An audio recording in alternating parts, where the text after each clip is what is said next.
This is Andrea. Following 2 incredible previous seasons, I am back with season 3 of the Neurodiverse Voices podcast.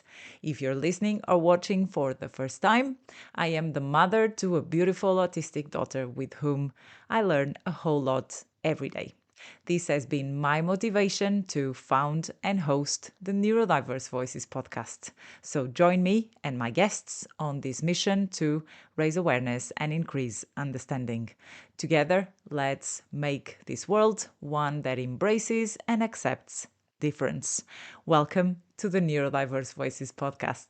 Hi, everyone. I'm very excited to today's interview. I've got a fellow podcaster.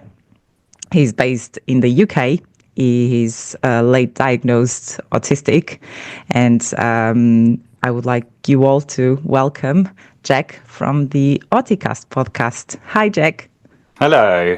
Thank you for having me. It's very lovely to be here with you today.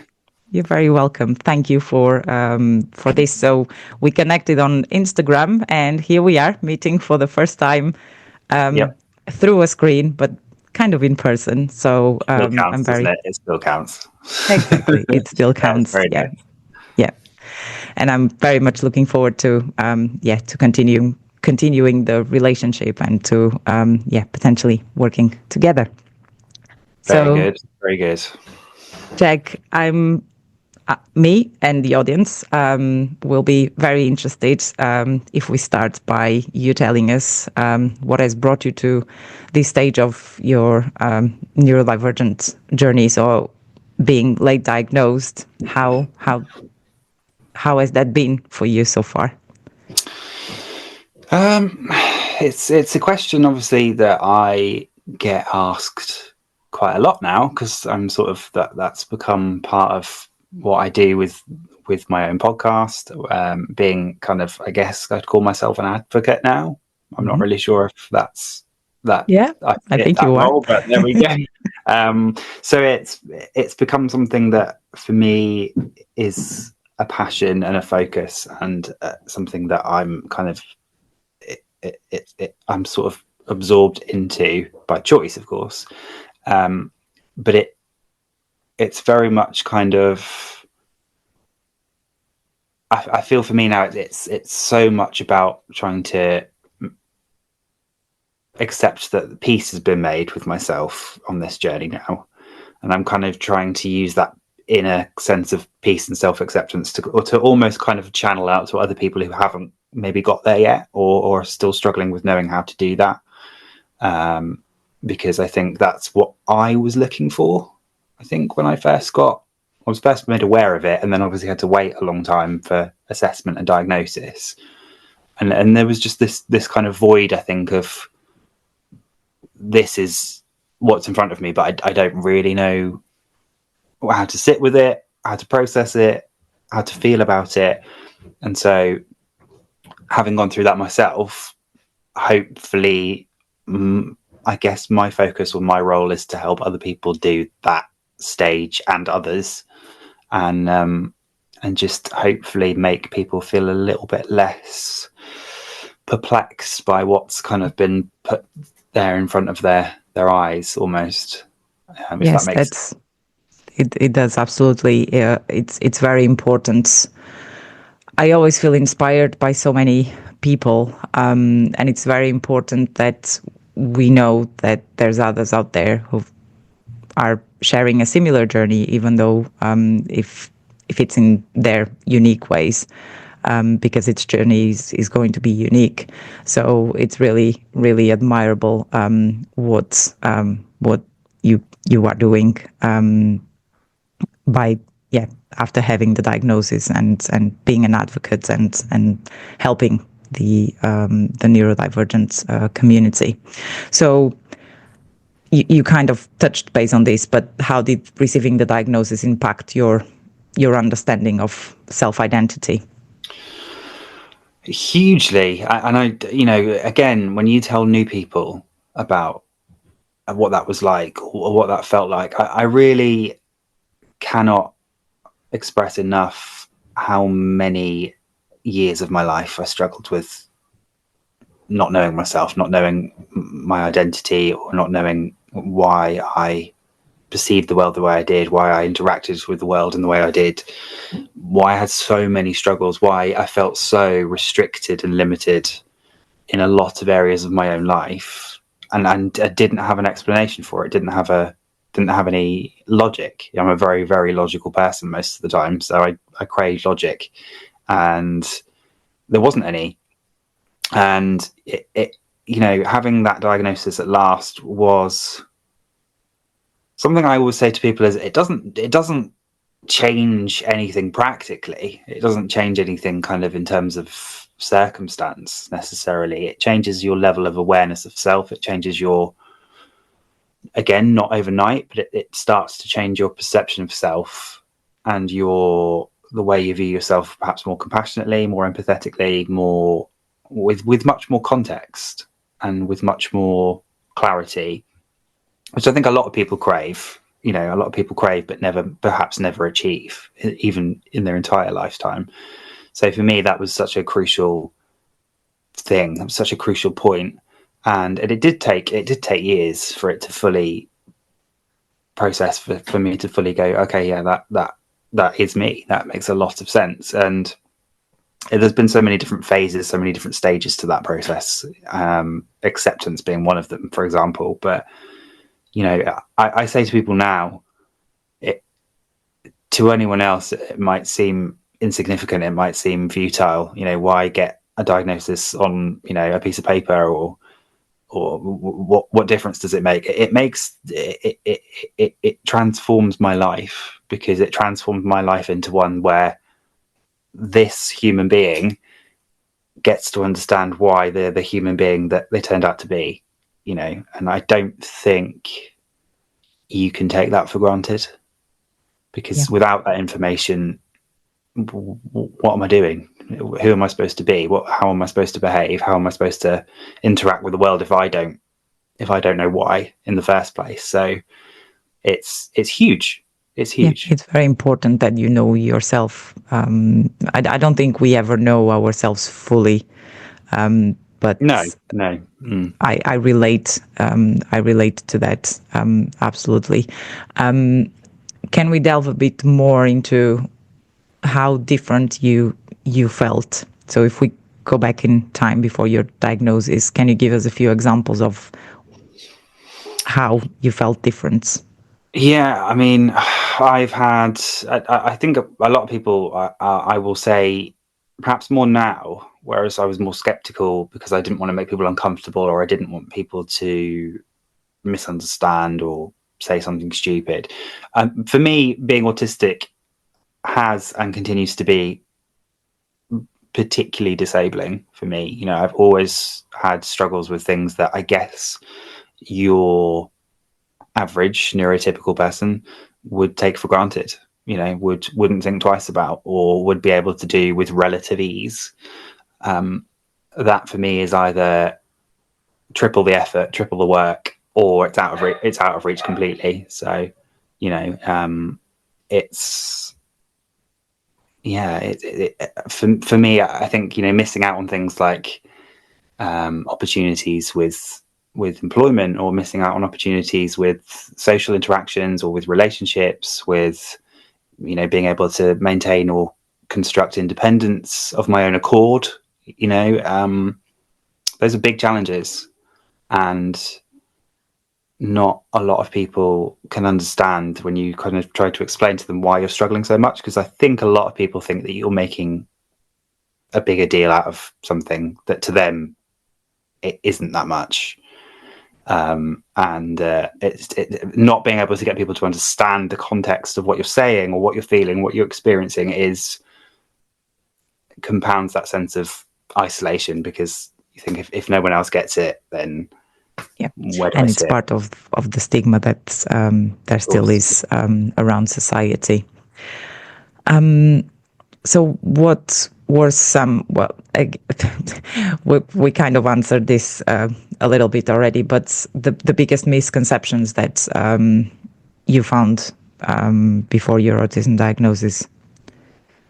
Any other examples besides stigma and not being understood fully?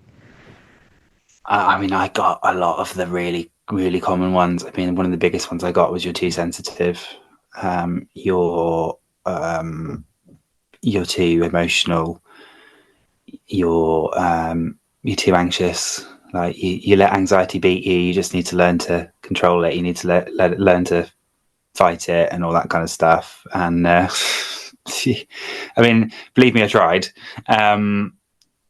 But not understanding where that stuff comes from, not understanding the context behind that stuff, why it's so much more prevalent, why it's so much stronger in kind of intensity, that kind of stuff. That wasn't there. It was just, why are you always struggling with stuff? Why are you, why can't you just fit in? Why can't you just do what everyone else is doing? Why does everything have to be harder with you?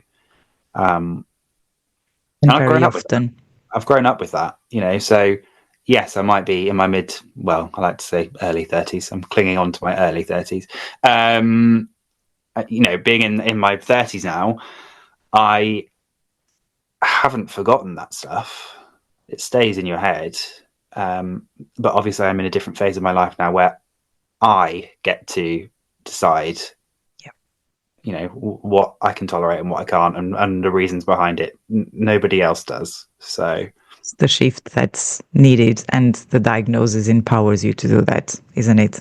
yeah, of course. Yeah, and that's it. It's not that it changes anything practically. It's just that it's a kind of transition into a stronger sense of self and a stronger sense of acceptance, but also a stronger sense of ownership, I think, which is And important. freedom as well, I would say. Of course, yeah. It's very often that so on the top of the stigma and shame on mental health conditions like anxiety, it's very often the case that autistic young people are misdiagnosed with anxiety and depression when actually they are neurodivergent. And that's something that really needs to change. I was one of those people. I say I've said it a lot on my own podcast. I've said it before to other people as well, but I was that guy that kept going in and out of mental health services, kept going in and out of doctor's surgeries, going, I'm not coping. I'm not finding life as manageable or as accessible or as fully open as my peers, as people my age, as friends, as people I've in my family, for example. I'm not finding myself able to have the same capacity or the same level of kind of accessibility to those things, and it fell on deaf ears. I think the assumption is this dude's just lazy. I think lazy, making excuses, which I hate when people say that, or it's just kind of, I think maybe some people thought maybe he just wants to be anxious, so maybe he's just got used to it and he's just I think it takes so much courage to actually ask for help. If you kind of think about it, it's a bit common sense. No one wants to be anxious. No one wants to be struggling. So if you actually make a move and go and ask for help, you should be heard. You should be. It should, and I think it's a relevant point to mention as well, given the statistics around male mental health in the UK as well. We have a mental health crisis in terms of kind of suicide and self-harm in this country for men. I think under 40, it's the number one reason men will die in this country. And so you really do hope that will be taken seriously. You really do hope that there will be the understanding there that actually for somebody, of my particular gender to come forward in the first place is a lot of the time, maybe not as much for me, but for other people is a huge, huge deal, and needs to be taken with that level of kind of sincerity and that level of kind of understanding. Definitely.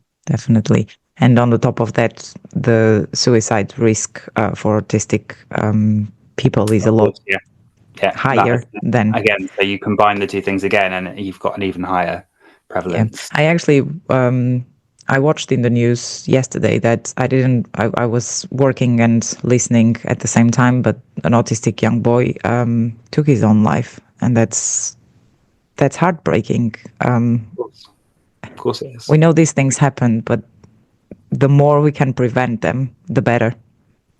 It's heartbreaking because it's relatable. You know, it's a young life lost, which in itself is, you know, ridiculously sad. But also, you know, as autistic adults, if we didn't have the support systems we had, or if we didn't have kind of the information or the pathways that we did reach in the end, at least, you know,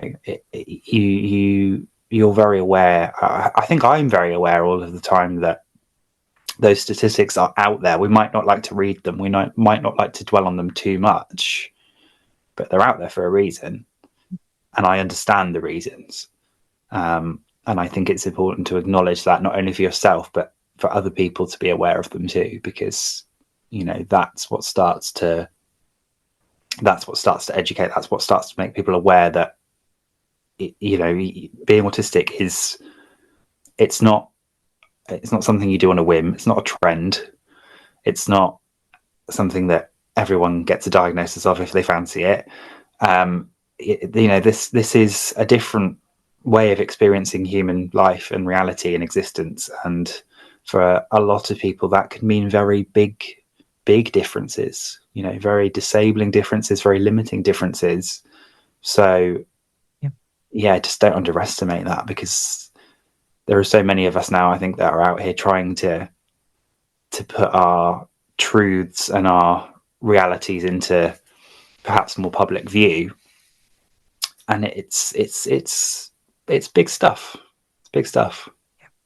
You brought up a really important topic as well, the trend, because I think the fact that those who don't understand have this thing of now everyone is autistic, now everyone is ADHD.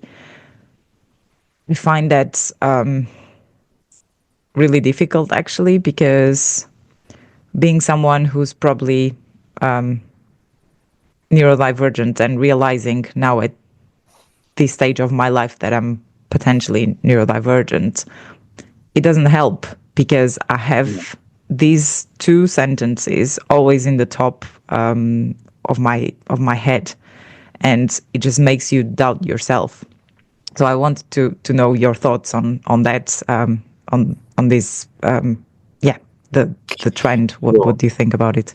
Well, first off, just as a quick point, I know somebody personally close to me who was recently diagnosed as autistic, and one of the first things they said when they came out of that assessment and was given that diagnosis was, "What if they've just given it to me because they give it to everyone now?" And I thought, that's crushing. That's crushing, isn't it? That's totally invalid. You've gone through all of that, and your automatic is to feel invalidated completely at the start, which is awful. Oh dear. Sadly, we appear to be growing again in the list of opponents that we have in this community. The list of opponents we have to our existence and our reality does seem to be growing again, which is disconcerting, which is problematic, which is anxiety inducing. I've said this recently. I did a post on my own podcast. I've said this recently. This thing about not only existing but also advocating for the autistic community. It's very much sometimes one step forward and 50 back, and I do feel like that. Certainly at the moment, it's not going to stop me. It's not going to change my trajectory on what I want to do or what we want to do as a community. But I hate this thing about autism being diagnosed to everybody. I hate it being the thought being that it's so easy to do, it's so easy to get. It doesn't mean as much as it used to. You know, it's somehow something that people fancy having just to say they've got something different about them. I don't know where that came from. I don't know who started it. Well, I do. It was probably the media or the government or something like that. But and I think it just doesn't help. It just doesn't help. You know, I it's was the going to same. say actually that the media has a huge role to play on this, Of course, because I've been seeing headlines in the Telegraph and the Daily Mail about, there's a cure for autism, for example. The latest one I've seen was about access to work, that millions of neurodivergent people are now claiming benefits on access to work. Well, access to work is not a benefit. Access no. to work is an incentive to actually bring people into the I mean, work it's the same place. as we have something in the UK called PIP, Personal Independence Payment. Yes. They're attacking PIP at the moment as an out of work benefit. PIP has nothing to do with work. It has nothing to do with employment. Yeah. It's And if not. people are prevented to have it, that will have a huge impact Obviously, in that's to their help lives. people who have disabilities or illnesses that makes their life typically harder or typically costs more, or they need more support with life. That's what that money's for. It's not tied to work. It's not tied to employment. It's not tied to earnings. It's not means tested. Yeah. It has nothing to do with it. However, the media can spin that to the general public as, oh, look at this. This is terrible. We're spending too much money on this. These people should be in work. A lot of them already are, but they're claiming PIP because they need additional support, and that it's those sort of stories when you dig deeper, and the same media outlets will tell you that everyone's autistic these days, but then they'll also tell you in a different article, there's hope for a cure for autism. No, there isn't. There doesn't need to be a cure for autism. There's nothing to fix. There's nothing to cure. Exactly. So on one hand, you've got this story about everyone on planet Earth now is apparently autistic and has ADHD, and it's not a big thing anymore because everyone's got it. That's not true. And then you scroll down a little bit a couple of months prior, and there's an article of first person in the UK cured of autism. Well, no, they're not, because there is nothing to pinpoint for a cure. And you just know then it's trash. So it's sensationalist trash, I like to call it. So, yes. That's the right wording to use.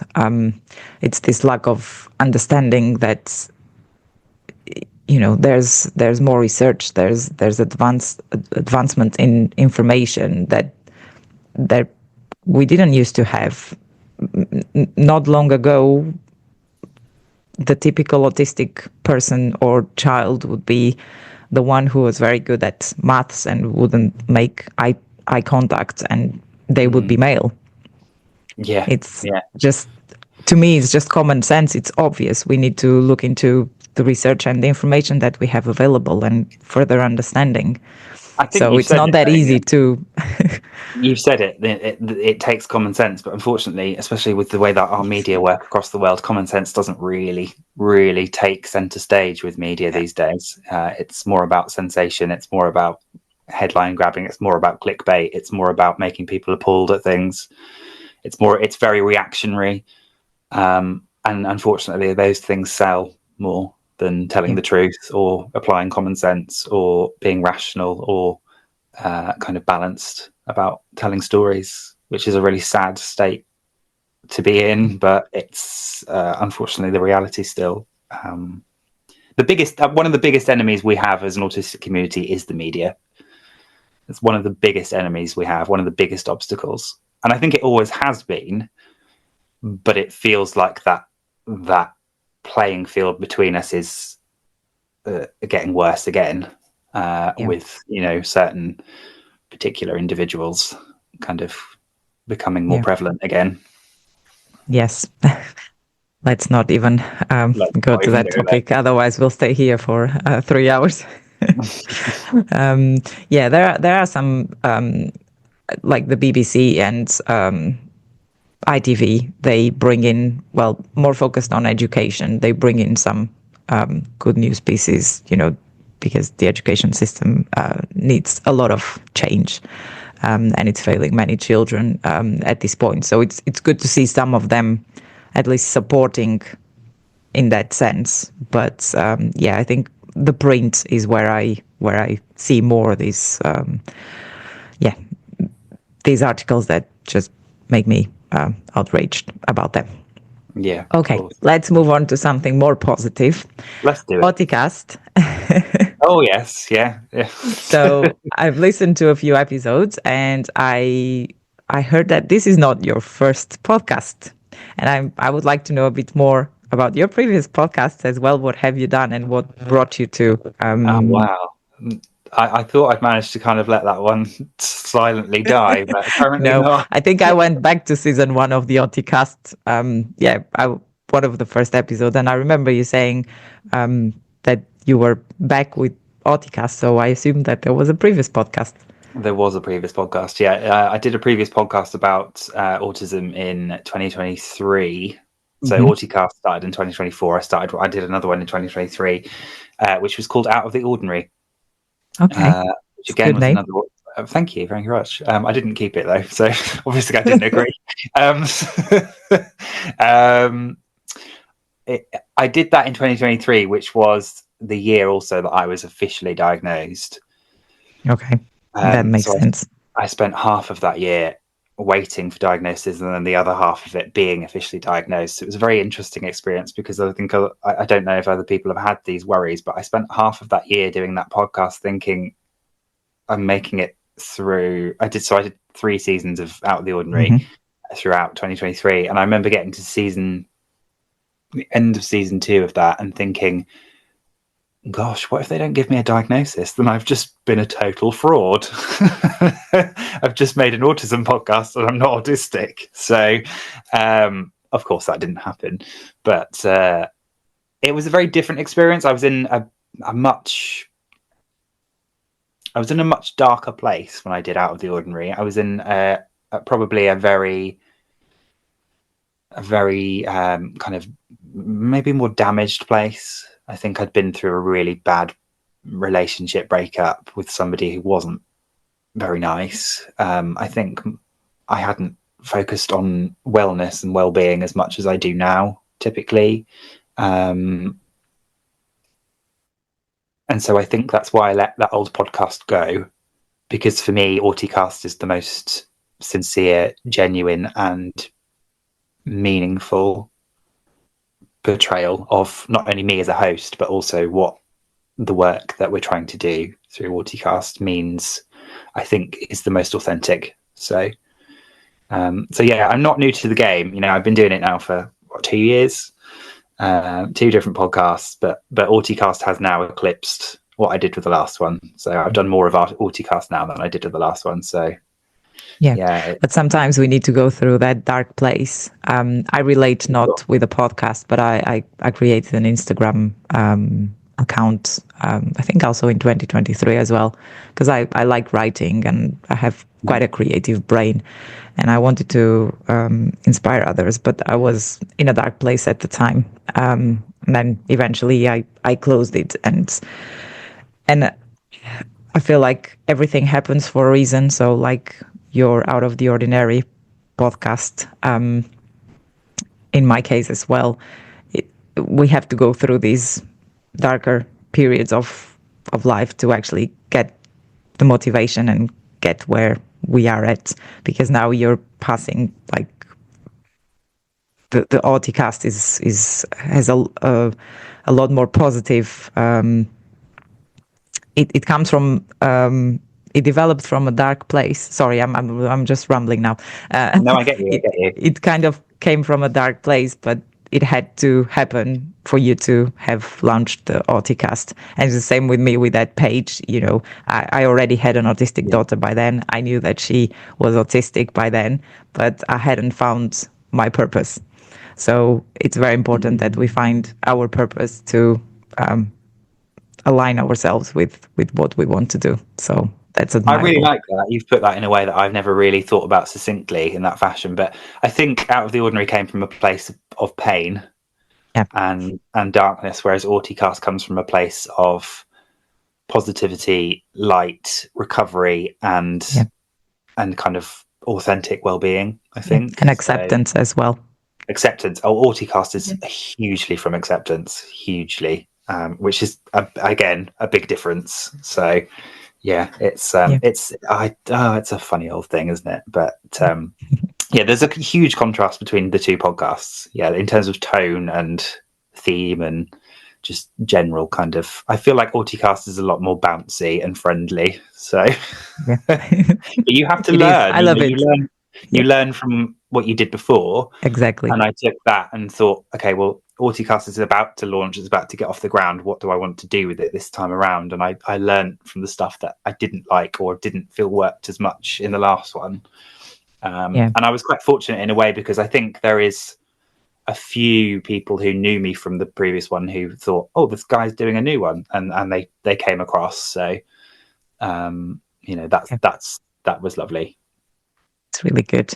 So, what kind of conversations and topics do you focus on the podcast? Because yeah, I listened, I'm a fan, and I want my audience to listen to Auticast as well.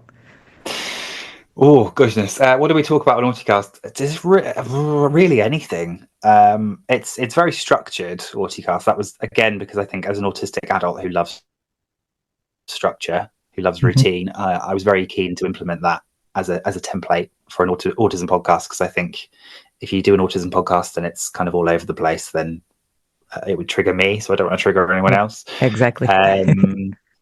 So I kind of tend to pick a topic of the week, if you like. So the topic of the week, guest of the week. So that guest will come in, and then we will both work to kind of pick apart that topic that we both decided on, and we both want to cover.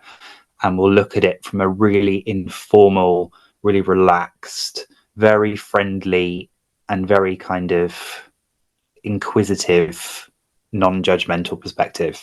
I think because there's a lot of people who you can talk to people about particular areas of autism, and a lot of people will come at that with a very kind of, if that's been really difficult for them, of course that might be painful to talk about, or if it's been kind of really easy for people, it might be a bit more dismissive. But I think it's just more about being inquisitive. I describe Auticast's kind of style, a kind of interview style, as just two friends sat having a cup of coffee, a cup of tea, and just talking openly, freely, and kind of without the worry of, oh, I must say the right thing, because that for me takes away the authenticity of talking, one autistic person talking to another. It's not authentic if we I love that, because that's exactly what I do with the Neurodiverse Voices podcast. For sure. Yeah, for sure. And when my guests are a bit nervous, I was telling you at the beginning, I always get a bit nervous,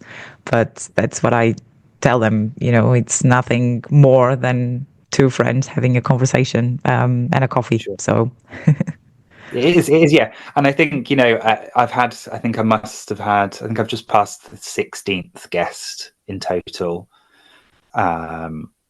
who, again, I think when people say, why do you keep going? Why do you keep doing it? What about it pulls you in?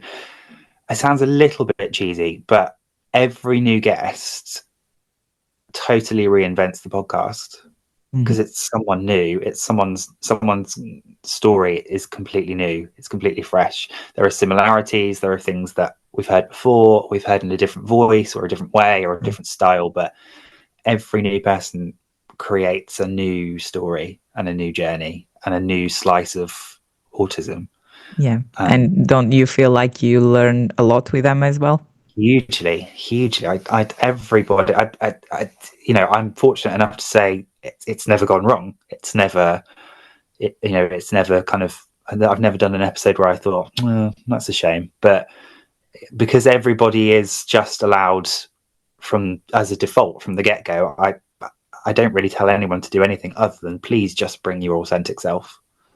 Yeah. That's all you need to do. And thankfully, through the kind of the work that we do and like I said, the informal kind of relaxed setting that we create, it's worked. So well done. it's just like, here's a different mate every week, and go for it, and that seems to work, and hopefully seems to appeal. So that's the style that I'm happy with, and if everyone else is happy with it, then that's the style that we'll continue with. Yeah, exactly. That's the way to go. Any standout moments or guests on the podcast so far? Oh, goodness me. Like I said, if there have been, 15, 16 of them so far, all 15 and 16 of them are just wonderful, amazing, incredible, inspiring, endearing, celebratory human beings. I really do mean that. They really all have a very, very special place in my heart up here. I have to say, the one person I'm probably admiring a lot, because he was there at the start. I had a guest, there's a guy called Anthony who's done a couple of episodes with me in I season listened 1. to that one. Anthony has, as a human being, I'm sure he won't mind me saying, because we've become friends from the work we did on the podcast. But Anthony has grown into his self so much since the first time I met him. Anthony actually helped out with the previous podcast that I did, so that's when he came onto Auticast. For me, he was familiar, but for everybody else, he was new.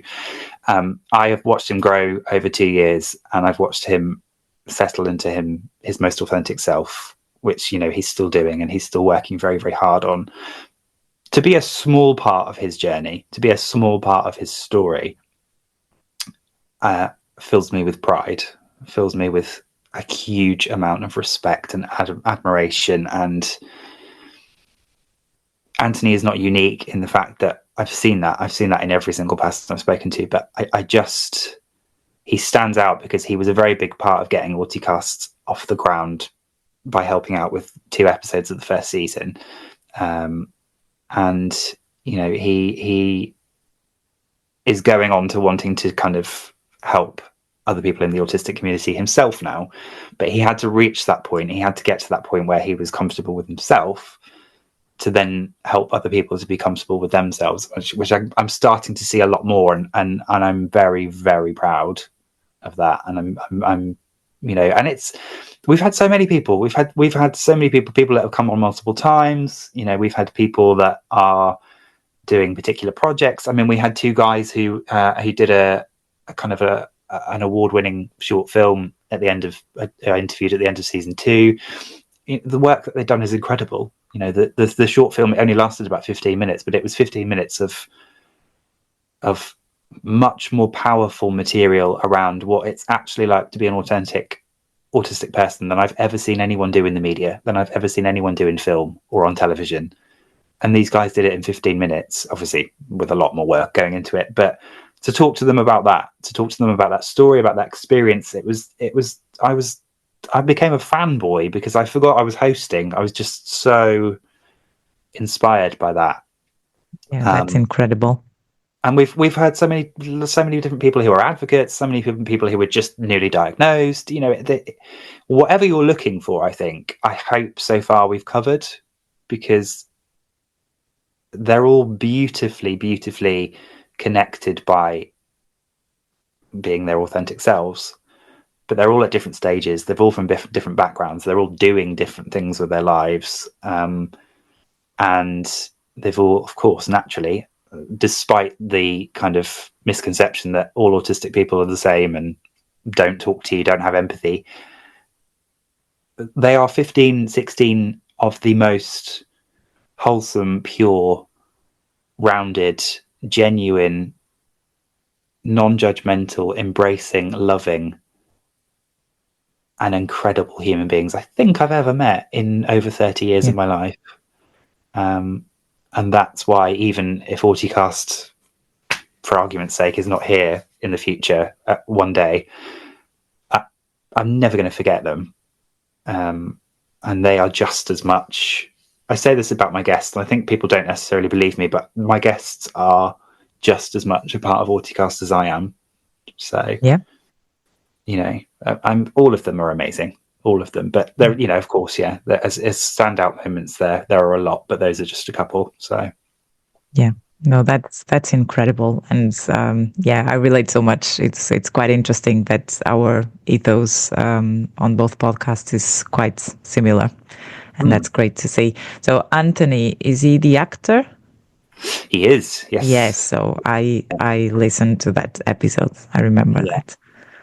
I think most people know Anthony because he was the first one. So Yeah. a lot of people will enter the world of Auticast and their first experience is Anthony. So, well, and me, obviously. But yeah, I think he was kind of the gateway for a lot of people. And I don't think I deliberately chose Anthony as the gateway, but I knew he would help a lot of people settle in, I think, which was why I think he was so great as the first one. So, because he's got such a great way of talking openly and honestly and you know, kind of transparently and just being able to allow other people to relate to his experiences too. So yeah, it's fantastic. So what are the key takeaways that listeners can have from Auticast? I think for me, Auticast is certainly tried to be and will continue to try to be somewhere you can go that's safe, that you can go to feel less alone, less isolated. Especially as I mentioned earlier on, in those periods where you might be in kind of transition, or you might be in a little bit of what feels like limbo. You might have just been made aware that autism is a possibility. You might have just been aware that, you know, you're displaying particular traits, but you don't understand them, or they don't make sense, or you're confused about what this means in terms of where you go forward. You might be feeling like, you know, you're struggling socially, like making friends or having people who will actually listen to what you have to say, or actually not even necessarily listen, but will actually kind of replicate or verbalize what's in your head about how you feel and the differences you have. That's what Auticast is there, kind of my primary social media template. People can message me as the host of the podcast at any point if they want to. They've got and people are brilliantly starting to do this a lot more. I think it takes a lot of time because people are a bit nervous. They think I'm going to bite them, or they think I'm going to kind of, I don't know what they think I'm going to do to them, but I understand it because it's nervy, it's unfamiliar, it's, you know, I am a stranger essentially to people, so I understand it. But people are starting to do it more, which is fantastic. It's lovely. I absolutely I'm honored every time someone sends me a message saying this is what's going on for me. Have you got any advice? Have you got any kind of, can you recommend any support or anything? And a lot of the time I find that there's no actual intervention required. It's just having that relatable chat between two autistic people where someone's seen or understood or validated, and that's enough. It ends up being a bit therapeutical for both yourself and the guest. It's become a very informal place, not only to listen to a podcast about something that is your daily reality, but it's also become somewhere that hopefully has turned into also, if you want to be part of a supportive community where you can talk to someone if you really want to or you need to, I can offer that as well. So yeah, it's multi-layered. Yeah, that's amazing. So people, you know what to do. Go and listen to the Auticast. And I'll share the links for the social media and for the digital platforms where it's available. Thank you, Jack. In terms, going back to challenges, which are quite a lot and a big part of being autistic, I would say, how do you navigate the challenges of being autistic in a largely neurotypical world? I remember just to add, I remember in one of your episodes, you mentioned the gym, that you were struggling to go and you had to choose specific times, and you had an app where you can see how many people are at the gym, and you would choose to go when it's less busy. So that could be one example. Yeah, that's still very prevalent for me. We've just hit a period as well at the time of recording this where we've come out of kind of that January phenomenon of everyone suddenly wants to go to the gym because they've just had Christmas and New Year, and everyone's just decided, I want to join the gym, which I don't begrudge anyone for. However, it does make my routine and schedule much, much harder because typically I will go to the gym. So I have an app on my phone for my gym that I go to. Very carefully selected which gym I wanted to join.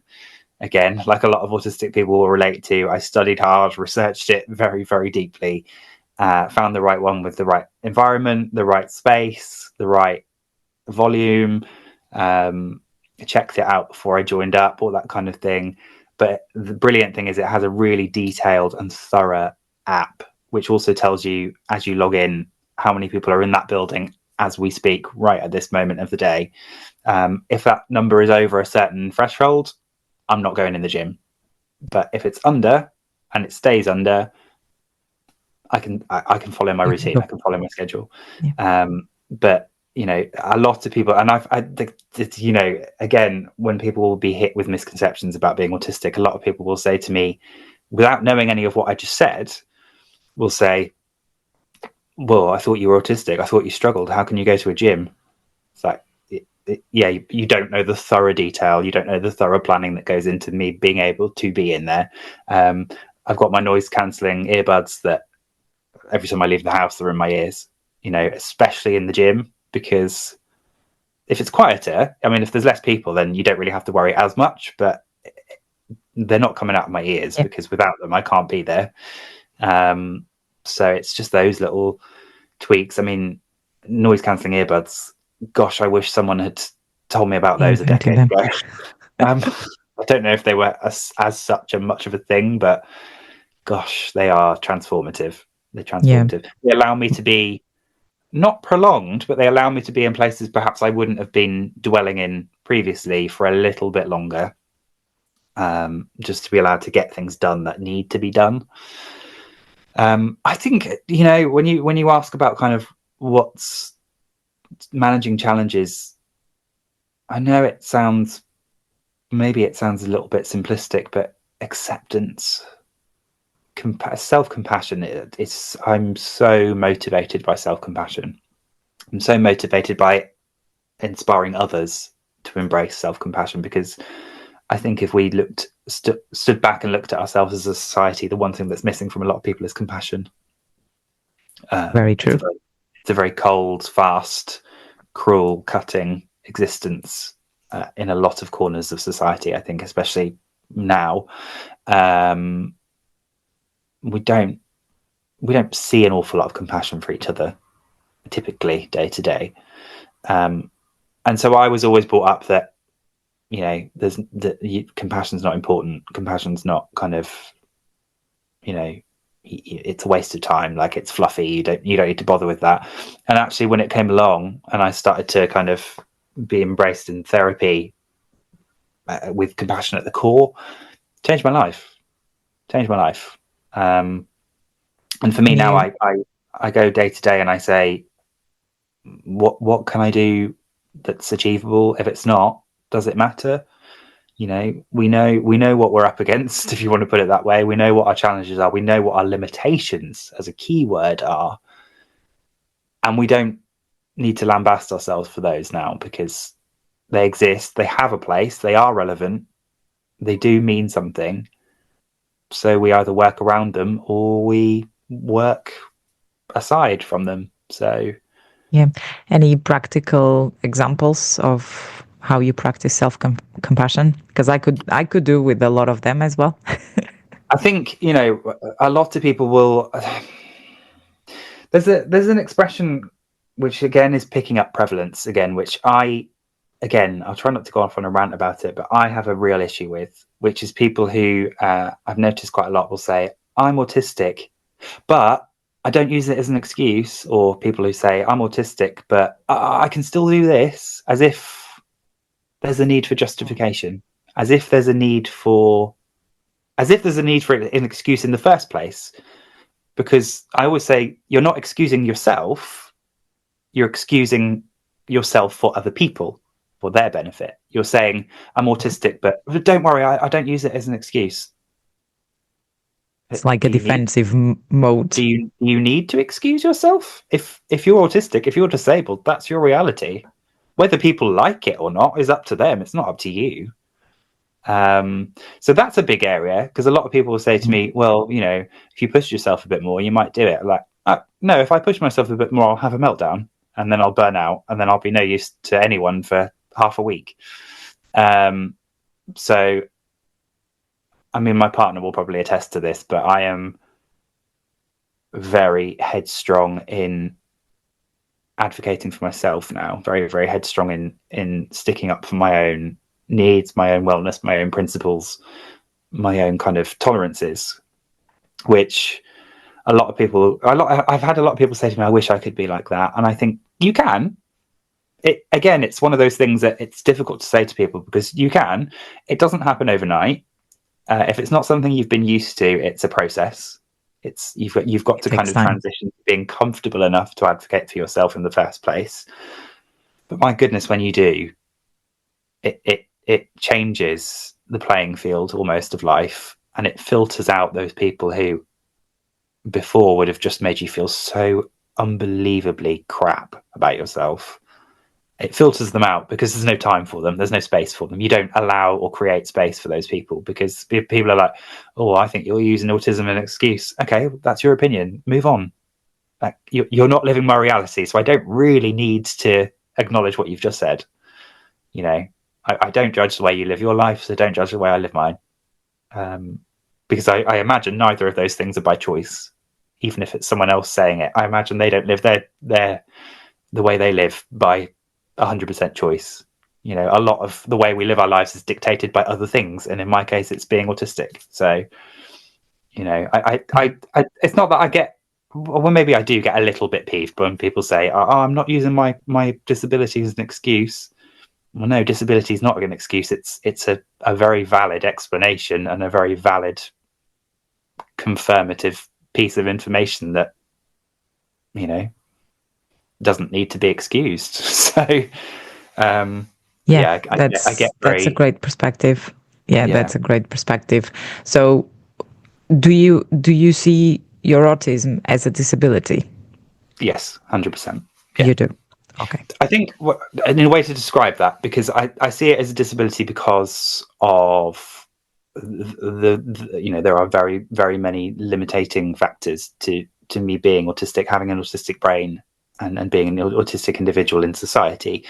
I suppose there is an argument that part of that disablement is as a result of the way that society typically is still, you know, predominantly set up for a neurotypical person to exist in and to interact with and assimilate into. However, part of that journey of kind of self-understanding, self-awareness and self-compassion is realizing that, yeah, my brain works very, very differently. Very, very differently. If you put me next to 10 neurotypical people, I would stick out like a sore thumb, which I'm fine with. You know, I embrace. I'm very happy with. I champion it.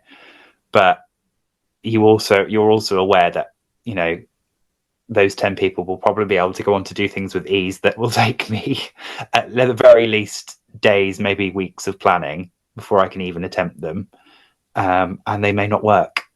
So I suppose in that respect, yeah, it's disabling because they don't have to deal with that. So, no, that's a good point. I actually tend to say that I don't see my daughter's autism as a disability. That's why I asked, because I was interested. You know, you see a lot of the different, not less anyway, applies, because you're not less than anyone else for being autistic. I think that there is an area of, which again, it's not, again, like I just said about people with their useful comments, it's not up to me to tell people if they're disabled or not. It's not my business. But if someone asks me the question, I can't do everything I want to do in life. I haven't been able to have the life that I imagined I would when I was 5-6 years old. My reality hasn't turned out what I imagined it would turn out to be. There are lots of things in life I can't do. I can't be in spaces. I can't be around particular environments. I can't do certain things. You know, it's affected every corner of my existence. It's affected my ability to have relationships with other human beings. It's affected my ability to carve out, manage, curate, and maintain my own sense of independence or kind of interest, hobby, career, that sort of stuff. It's affected all of that. So if I'm putting myself next to a neurotypical person, yes, it's disabled me. Yeah, it's disabling your ability to do certain things. So if someone asked me the question, I don't have the life I imagined I would do, but I've accepted it. So yeah, and I think that's the most important thing is, you embracing it and you accepting it. And I also feel like when you hear the word disability, there's still a lot of connection. And even myself, I do this.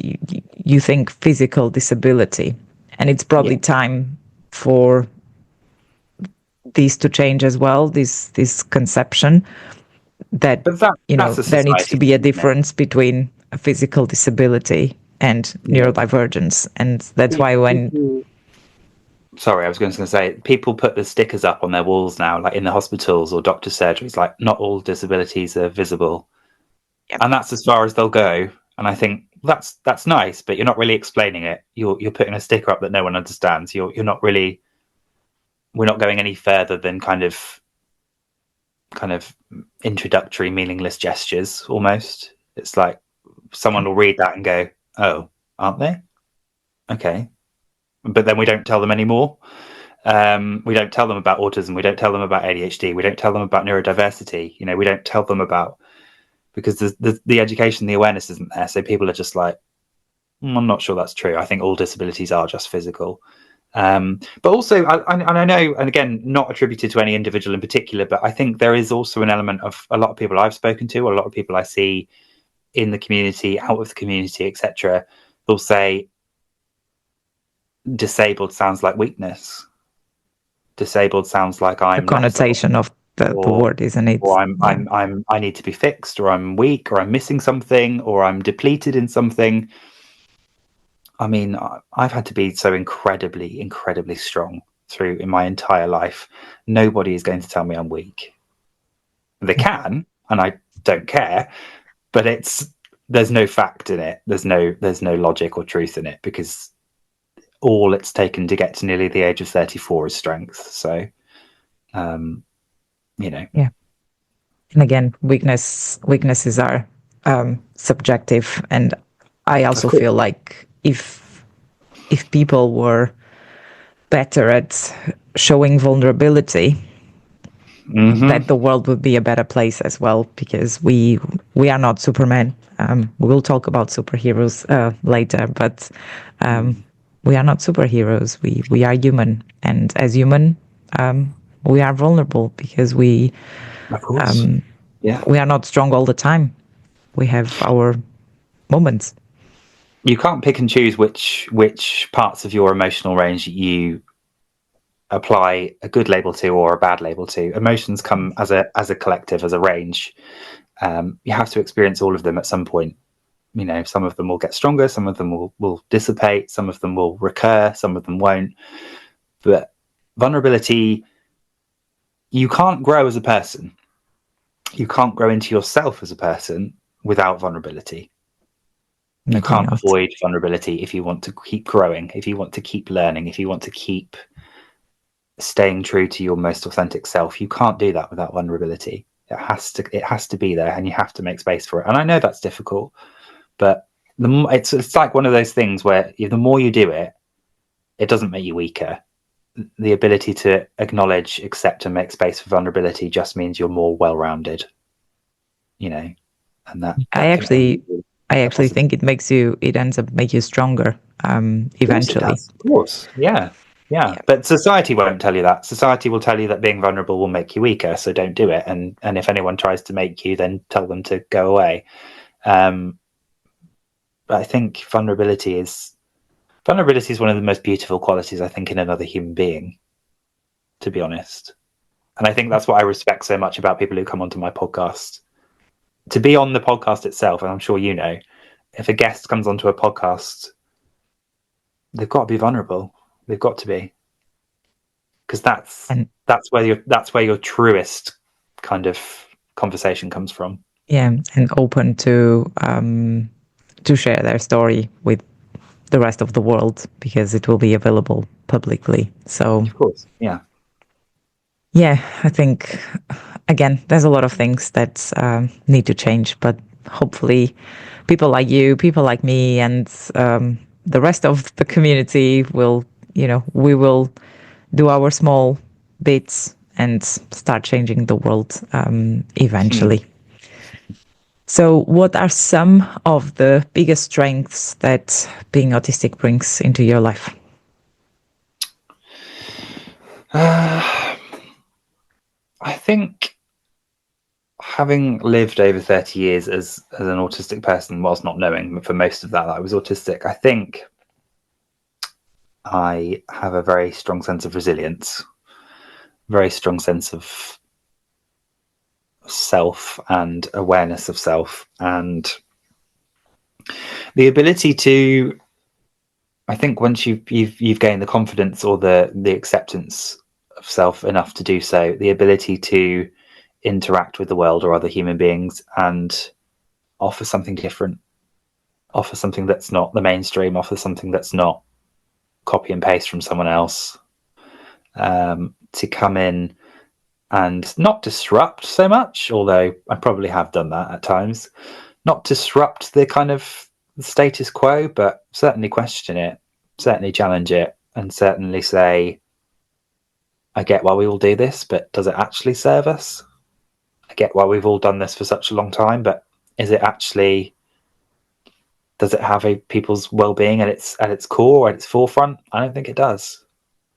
So, if everyone's willing, why not have a conversation about it? Why not look at a different perspective of it? Why not challenge it? Why not look at differences? Why not look at other options? But of course, I think anyone or anything that challenges something that is kind of ingrained in society or in culture is dismissed, because I think that's what I've learned about being autistic. A lot of people still in society don't know what autism even means, don't know what it is, don't know what it looks like.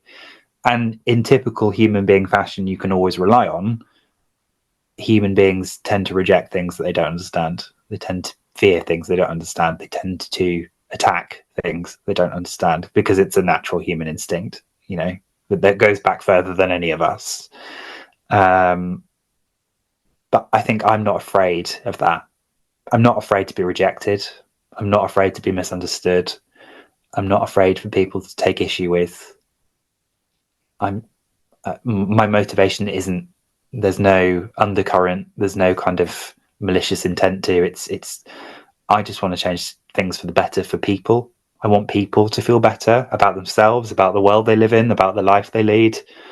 And if I can see things that maybe other people can't, then if they want to listen, I'll say it, and we can have that conversation. You don't have to take it, you don't have to do it, but it's that openness of mind. And I think one of the biggest things about me as an autistic person is my inquisitive nature.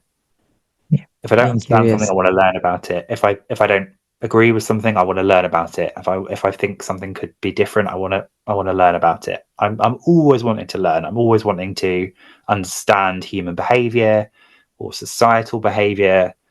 All of that stuff is, I'm never going to get tired of learning, because it's what makes the world go round for me. So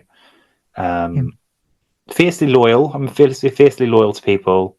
A very strong sense of justice, which, as you can probably imagine, doesn't always go very well. Sometimes gets you into trouble, but again, it gets me into trouble sometimes. But would I change it? No, I wouldn't. So it's part of who you are, and it's actually fascinating to see how far you've come, having gone through so much. So yeah, keep going. You are doing very well. Thank you very much. So we touched base on some of your sensory sensitivities when we were talking about the gym. How do you manage them? So in terms of noise, use your noise cancelling earplugs. Is there any other sensory needs or sensitivities that you have, and how do you manage? How do you overcome those? So noise is definitely the biggest one, and the earbuds thing is kind of apart from just either leaving an environment if it's too noisy, which I have done and will still do from time to time. Because you can't, I suppose the one thing I'd say to autistic people is, how do I manage? The one thing I say to people is, you can't manage every environment, you can't manage every situation, and even if you think something's going to be something, it might suddenly change before you get there. or it might change whilst you're there, and that's not your fault. That's beyond your control. So just leave if there's, Yeah. there's no shame in just leaving somewhere because it's uncomfortable. I think crowds are a big issue for me. I can't bear being somewhere that's too kind of busy in terms of the amount or proximity of people close to me. Crowds, no. Busy, condensed buildings or spaces, no. I can't bear people walking behind me. I don't know if that's like more of a trait, but I have a really strong sense of personal space, because I think I don't like being touched by strangers. I don't like being in the proximity too close to strangers. Mm-hmm. I'm all right if I know the people more so, but I do tend to like it to be more on my terms, I think. So I think even just like planning routes to go to places I already know, I know what the quieter ones are. I know what to expect a bit more. And, if someone's on my side of the street, sometimes I'll just cross. So we don't have to, so even like I do have the clothing thing as well. A lot of people say to me, I've got this thing about labels and clothing. Interestingly enough, the t-shirt I'm wearing today, I've had to like take out the label because it was itching my neck and I just couldn't concentrate on anything. So I have that one. I like to wear clothes that are quite comfortable to wear, so nothing that's too kind of grippy or whatever. The thing about going to the gym is it's great. I love it, and it's a good source of physical and mental well-being. But the irritating thing is it's starting to work physically. So my body's growing in a positive, healthy way. Yeah. But then all my t-shirts are too tight. I'm like, you need to get new ones. Oh, damn it. Like I've just made a sensory problem from trying to do something good. So yeah, there's hey, first world problems. But it's okay. You can buy new ones. Exactly. It's fine. So great. Thank you for sharing. In terms of the community, how has the autistic community supported you in your journey so far? So when I was waiting on the waiting list for my diagnosis, didn't know where to go. I tried joining in-person groups, which the part of the UK I'm in, there wasn't any. I tried accessing support for people who thought they were autistic or already are autistic in my local area. There wasn't any. I tried finding kind of online professional environments that could support with that sort of thing, or I could just talk to about questions I had or worries I had or trying to understand what I was feeling. There wasn't any. So I ended up on Instagram. I'd never been on Instagram before. Social media, ironically, for a podcaster is not somewhere that I particularly... I have a really interesting relationship with social media. I love what it can do for communities such as us. I love that it can help keep people away from loneliness, away from isolation, away from kind of a place of nothing and no one. I don't like what it does on the negative side of things. I don't like what it does for causing more harm in society for issues like autistic people, etc. But I found Instagram and discovered that there was a community, discovered fairly quickly that there were people who were similar to me or had already been diagnosed or kind of were advocating for autism and autism awareness and education, that kind of thing. And I just thought, wow, no one... The thing of it is, when you're going through official processes and you're waiting for diagnosis and you're going through waiting lists and you've talked to professionals, no one ever says to you, by the way, if you need support in the meantime, there's a massive community of autistic people on Instagram. If you want to join up, if that's your thing, and then you'll find some support there. No one ever tells you that. So I really worry about the people who never get told that and never go looking, because then I think, gosh, well, they must be so lonely. I think for children here in Oxfordshire, they are trying to change that. At least they are creating this supportive steps initiative where there's but again, it's more for the parents, and it's to empower the parents to support the children and to avoid loneliness. So there is some change, but I think this is a local thing. And I think for adults, I don't see many support groups around here as well. I even responded to someone on the village where I live Facebook group. She was asking if anyone knew about any support groups for like young autistic young adults around, just to allow socialization, and there's not much. So it would actually be great to see more in person, even events. Online works, but I feel like, and maybe you are going to contradict me on this, not being autistic myself, but probably online is actually better in terms of the personal space, and it will make people feel more comfortable. So it's even, I'm just thinking out loud as I speak.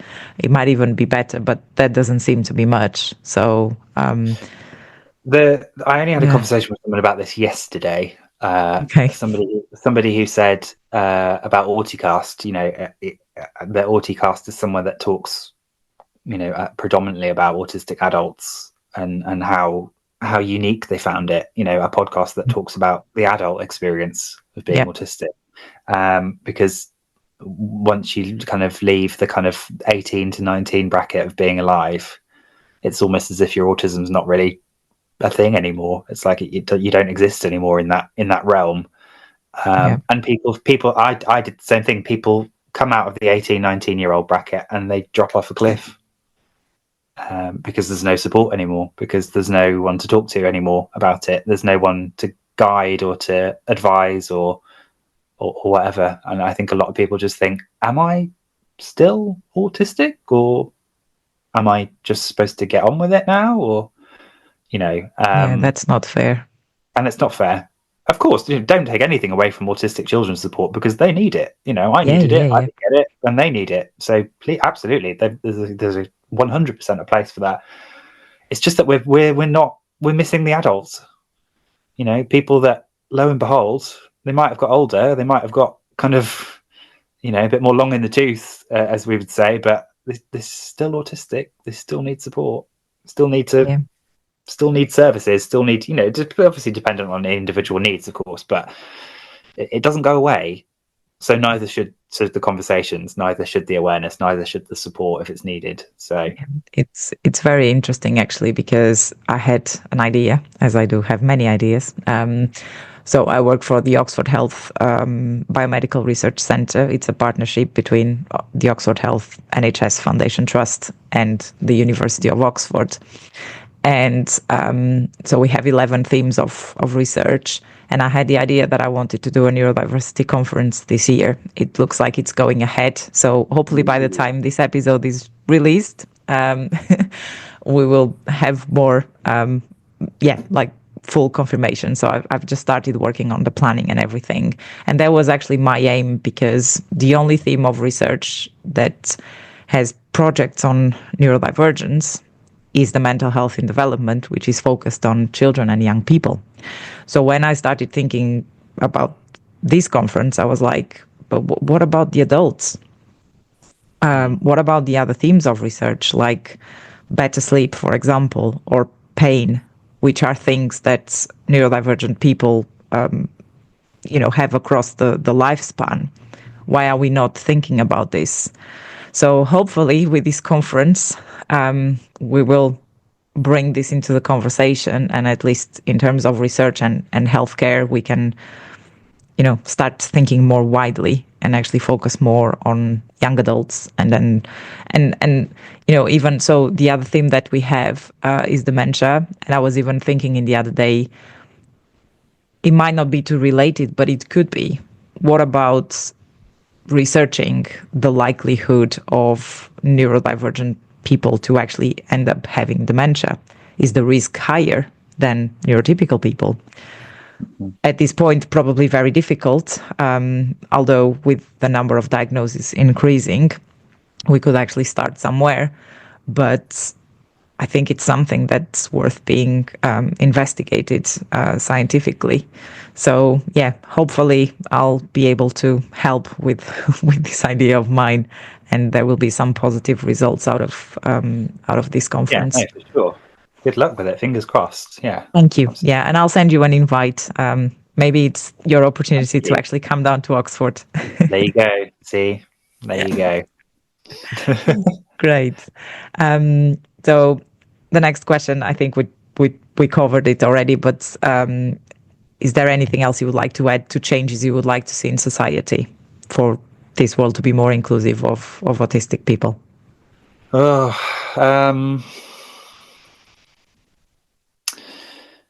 there is. Whether it's going to be achievable is such a different question. To implement the changes that I think I'd like to see, and I think a lot of people like me would want, we really have to start as a society embracing difference.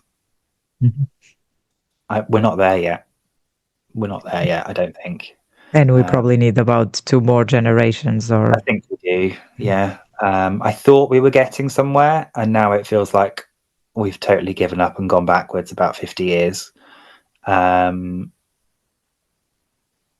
It's really difficult to answer without that, I have to be honest, because I think to be able to embrace people who experience the world in a completely different way, or exist, with very differently wired brains, not in the wrong differently wired way, but just in a differently wired way.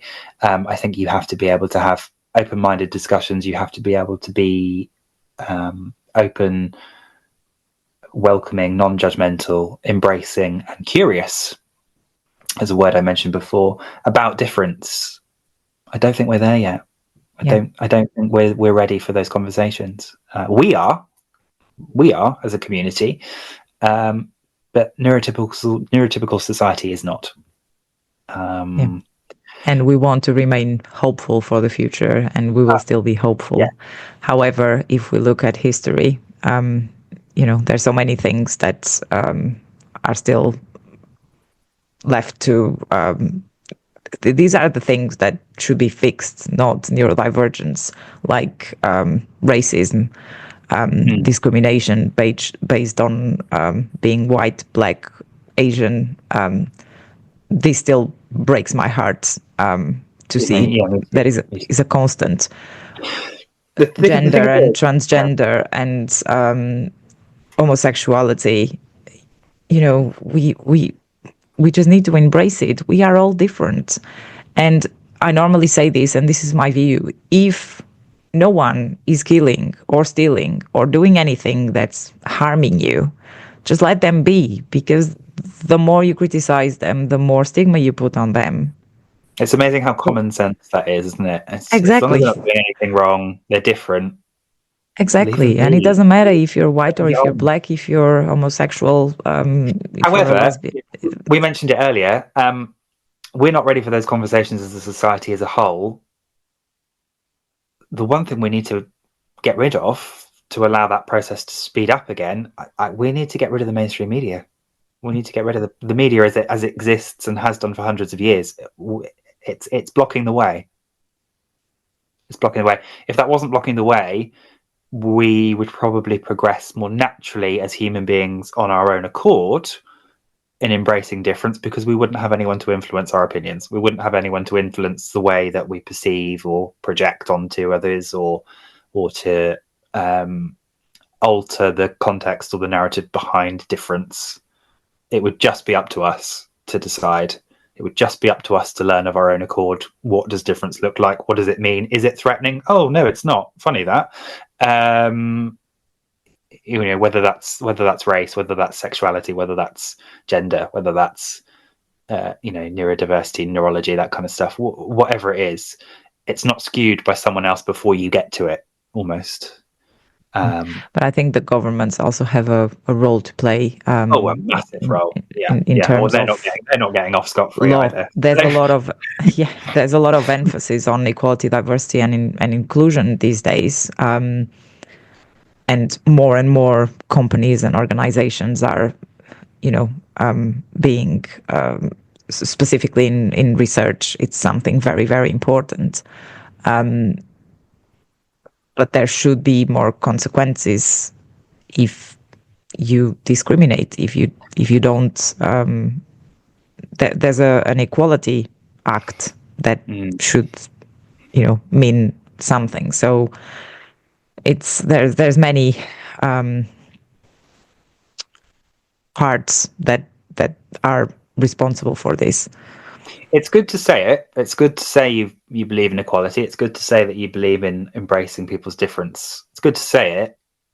Yeah, but if you don't act upon it, it doesn't make a difference.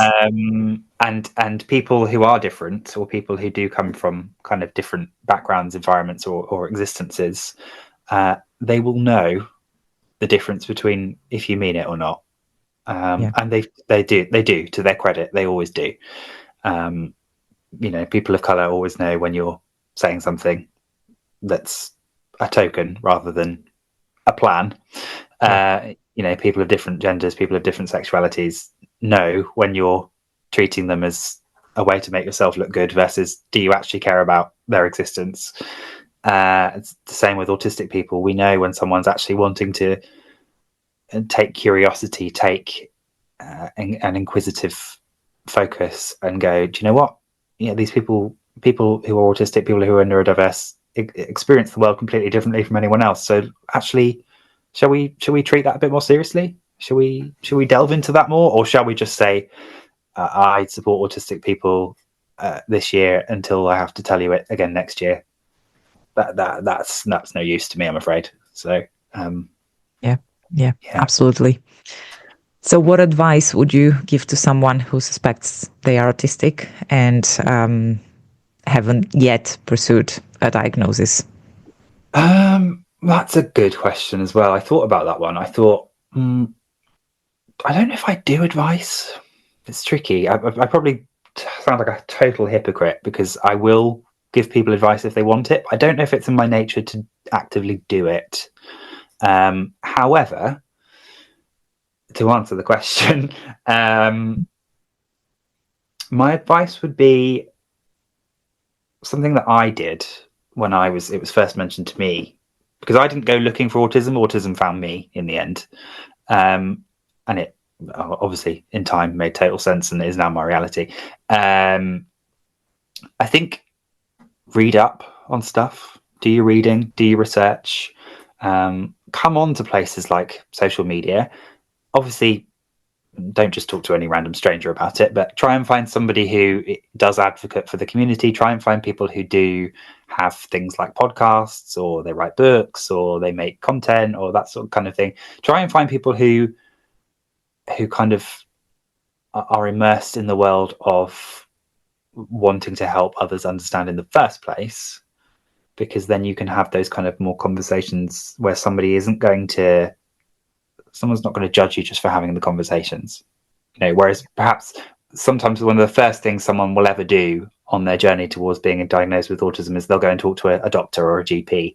And that for a lot of people can be a very intense experience, because of course a medical professional is going to be like, okay, you want me to do something quite big for you, you're going to need to give me huge reasons, you're going to need to give me proof, you're going to need to give me background, you're going to need to give me evidence, and that for a newbie a lot of the time is going to be like, I am not prepared to be in this room right now. So I think research, talking about it with people who are already immersed in a community that is separate from the kind of professional medical healthcare world is more informal. It's more tolerable. It's more manageable, I think. And you can learn a lot more about particulars with neurodiversity. You can learn more about traits. You can learn more about kind of mindsets, behaviors, lots of different components of being autistic, for example, that you probably won't hear from a doctor. You probably won't hear from someone who's typically working in healthcare, because I don't think it's unfair to say that a lot of people in kind of mainstream healthcare don't actually have that much knowledge about autism. Well, I don't know, maybe it is, maybe it isn't, I'm not trying to, but it's no discredit to them, but it still feels a little bit more niche in a lot of corners of society. So it's about finding those niche areas where you can just kind of turn up, take the mask off and go, I've got so many questions, can you answer them? And then you can kind of compile that almost that kind of portfolio of information, pick out what's relevant to you, chuck out what's not relevant to you, and then you've got much more of an arsenal to come to with you to kind of take to a doctor and go, yeah, do you know what? All of this I've researched, all of it applies to me. I know what it means. I know how it relates to my existence. So let's have a conversation. Yeah, And I that's think, very important that's because kind of if you standing on go a platform. kind of unprepared, I totally agree with you, Jack. I think there should be like a standard training for all professionals in healthcare, and it's not the case. I had that experience myself with my GP recently, as I'm starting my journey on the right to choose path. I don't think she has a clue. She even gave me incorrect information. She told me to refer myself when that's not how things work. So we are just losing time, and they are clearly not informed about even the processes. It's not just about neurodivergent itself, but the process of how things should work. So yeah, And more it's information is yeah, needed. and it's contradictory as well, because by that token, if we have healthcare professionals who know virtually to nothing about autism, how could we all be getting diagnosed as autistic? Because if these people Yes, don't understand it in the first place, they're not good going to point. diagnose everyone with it. So, Yeah, that's a very sorry, good point. sorry to point out the flaw in that mentality there, but it's hard enough. I can't even remember the last time I saw a doctor, to be fair. Not because I didn't need to, just because. But I've never had a conversation with a healthcare professional who I've sat there and thought they get what I'm talking about. Yeah, It's never and happened. that proves it all. Yeah. Yeah. So, what's one thing you wish people understood about you without you having to explain it? I'm different, but it's beautiful. Yeah. It's exactly as it's supposed to be. It's not a threat. It's not a problem you need to solve. It's not a flaw you need to fix. It's not something that you need to be concerned about in a negative fashion. And I'm not just talking about me. I'm talking about people like me. I'm talking about other autistic people too. Is embracing difference means accepting difference. Embracing difference doesn't mean I'll embrace your existence and then try to come up with ways to make you more like me. That's not embracing difference. Embracing difference is going, do you know what? I've said this before a lot and people are probably bored of me saying it, but there's over 8 billion of us now walking around on the planet. Like, we're not all supposed to be the same. The literal point of life is we're each versions of ourselves that are never replicated anywhere else ever again. Me with this body, with this face, with this brain, no one is ever going to exactly have the same thing ever again. That's my difference. That's my uniqueness. So, Absolutely. that's what I'm bringing to the table until I'm no longer here, and you'll have different people. So, you can accept it or you can't. I certainly haven't got the energy anymore to fight with you. So, accept it or don't. It's entirely up to you. Yeah, that's heartwarming to see, really. And yeah, people should listen to you for sure. They don't. They should. Okay, so now let's focus a bit more on. Well, we've been focusing on you. I always say this, but this is the last section, the last set of questions. Who is your biggest inspiration on your journey? Oh, my biggest inspiration.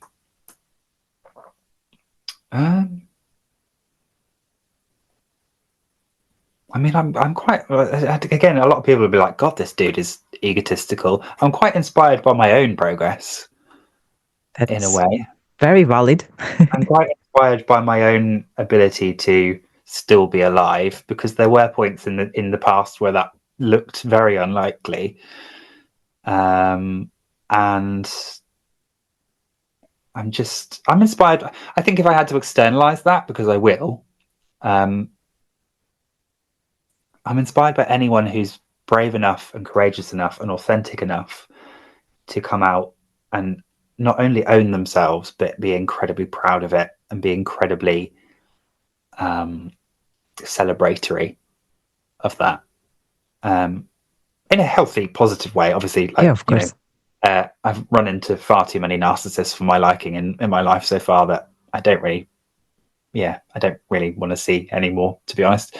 I will inevitably, but in a kind of positive, healthy, balanced, and kind of well-being focused way, people just to have had pain and suffering and destruction and all other manner of things that make life so much more difficult, but to embrace all of that and then use all of it to form the most freshest, newest, authentic version of themselves, and then go on to use that for the rest of their lives. I mean, there's no greater pleasure than to see that in others. And so those people inspire me, because that's what's inspired me to try and do the same with mine. So yeah. Great. That's great. And we talked about you going to the gym. My next question is, how do you treat yourself with regards to your well-being? Is there anything else you do that's not the gym?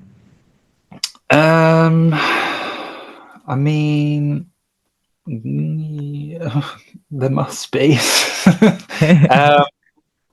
Yeah, the gym is very important for me physically and mentally. I didn't even, I think I was saying earlier, mainly I go to the gym for my mental well-being. It just so happens that, funnily enough, when you Yeah. start training, working out a lot, you physically benefit from it, which is nice. I'll take Yeah. it. I'm very big on kind of, I have no issue or embarrassment or kind of almost excuse for doing things independently of other people. So I will take myself off. I love to go on walks. Like, I love to, if you put me somewhere like countryside or whatever, I'll lap it up and I'll embrace it, because for me that means peace. For me it means exploration. It means reflection. It means I can kind of, I have that control to just regulate myself in an environment that suits me. I mean, my free time, kind of, I'm very much into kind of things that a lot of people will be or won't be. I'm very much into gaming when I have the time to do so. I'll sit and watch something. Typically, if I watch stuff now, it's stuff that I'm used to. I don't really watch much that's new anymore. I think that might be a trait of familiarity, because I tend to relax more now if I watch something I've already seen. I certainly don't feel at the moment I have a lot of mental capacity to take new stuff in. I just rely on, I'll sit here of an evening and I'll just watch stuff I've watched 100 times, because I like it. It's familiar. Yeah, But that's again, absolutely fine. it helps with wellness because it relaxes me, because I know I'm safe in its company, sort of thing. Yeah, and Yeah, usually we watch the same movie a million times here at home. yeah. They are Disney movies, but Everyone yeah, loves a Disney movie. Everyone loves it. Well, they don't, but the yes, people that do like so. Yeah, and otherwise, I'm just busy with podcasting stuff, really.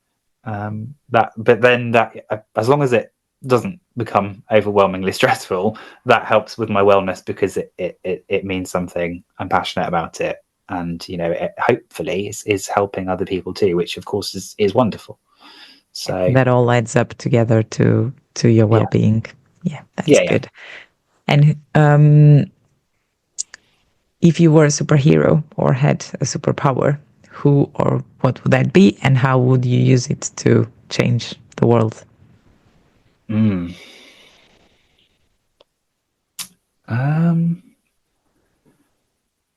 That's really, really cool. I have not thought about that question enough. I really don't know. I think the thing of it is, when I talk about superheroes, like one of my favorite superheroes since I was teeny tiny was Superman. I love Superman, and a lot of people say to me now as an adult, they're like, "Oh, dude, could you have picked a more boring superhero?" I'm like, Superman's not boring because Superman used his, Superman turned up on a planet as an alien where everyone pretty much hated him for even turning up in the first place. It was different. But he didn't start killing people. He didn't start hurting people. He didn't start messing with people's lives. He came to a different planet. He was different. He wasn't accepted, but all he wanted to do was protect people, was to save people, was to make people's lives and the world they lived in a better place. And wanted to just do a good job and kind of be somebody that people could look to for hope, I guess. I mean, that is literally what the S on his chest stands for. So he's always represented hope for me, and has always represented kind of someone that people can, if they need it, they can look out for. So in that vein, maybe what I'm saying is I'm just desperate to be Superman. I don't know. I don't find that boring at all, especially I having love Superman. I love Henry him. Cavill playing him in the last movies, because I love him. So no, not boring at all. And I think your logic behind it makes absolute sense. And yeah, to a certain extent, you are a bit of Superman already. So I mean, I take the powers, but yeah, and you're going to the gym, so you're getting muscles as well. So I don't think there's a machine at the gym for me being able to shoot lasers out of my eyes just yet. But if there is, I'm sure they will find it. we'll get there. We will get there. Okay, and finally, if your heart had a voice, what would it tell us?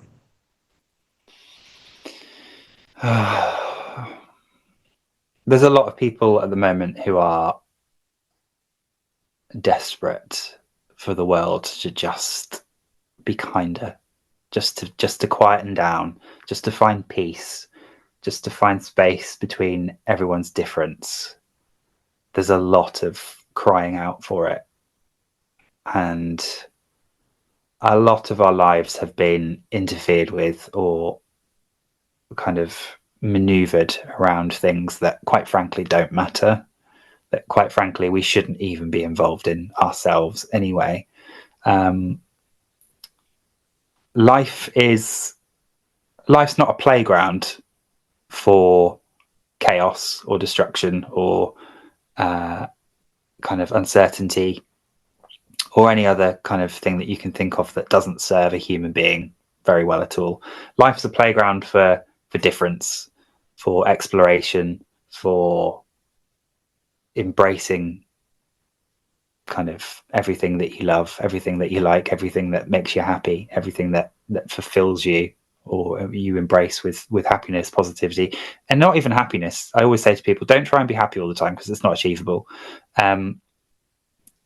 Just find somewhere you can be content, and happiness will follow from time to time.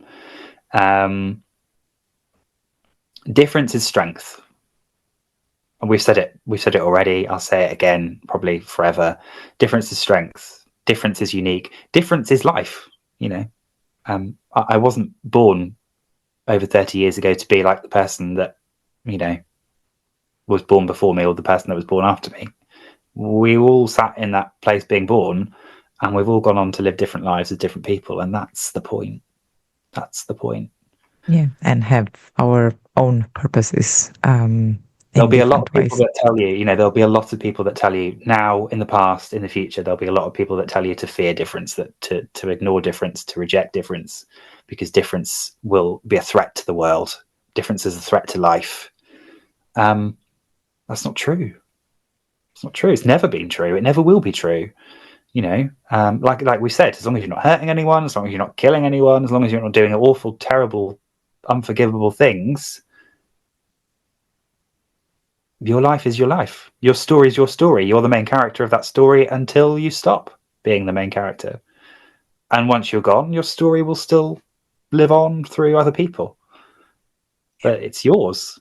And you have to be the main character in the way that your main character wants to follow through. So, that's important. It is, and beautiful as well, and inspiring. So, yeah, Jack, thank you so much. It has been a wonderful past hour. I've completely lost track of time. Yeah, me too. I don't know what time it is, but there we go. That's absolutely fine. Thank you so much for coming on to the Neurodiverse Voices podcast, and we'll stay in touch. Yeah, absolutely, for sure. Thank you.